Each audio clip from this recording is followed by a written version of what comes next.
Music by Vikesh भोजपुरिया।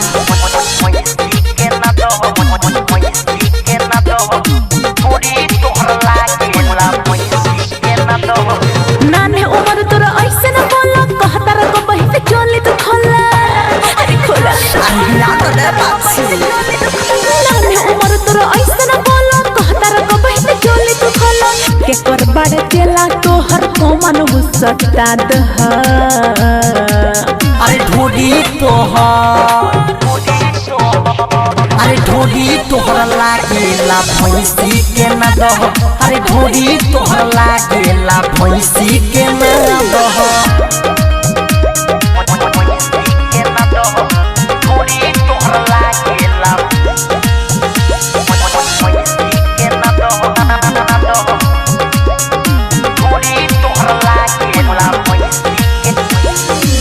नीचे हिलावेलू तो हिलेला ऊपर भगे दबा दे मधुनु तोर बूपर। अरे तो हाथ का छाती फटता ए बाछी कोइसन चीज बात हो। नीचे हिलावेलू तो हिलेला ऊपर भगे दबा दे मधुनु तोर बूपर। ऐसे ना बोला बाबू जोनी देखावा काबू ऐसे ना बोला बाबू जोनी देखावा काबू सोभे बा इहा उहे कमनो ना सादबा।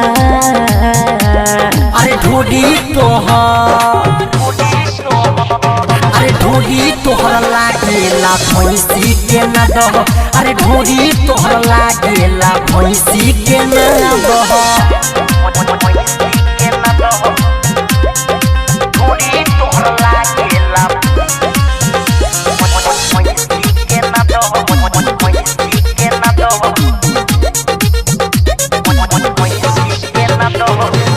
बाजत में भैरो तने चित न रबा दुनु दाम हाई तोहर ऊपर के न रबा।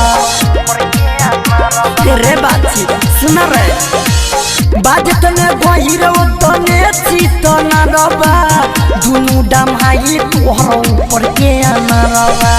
राइटर थारो मारे अच्छा। रीमा के देखो तारे अंकित अकेला मारे रीमा के देखो तारे ढेर छितरो ना तो हर कोमन अवगाद ह। अरे ढोडी तोहर लागेला भैंसी के न दह। अरे ढोडी तोहर लागेला भैंसी के न दह।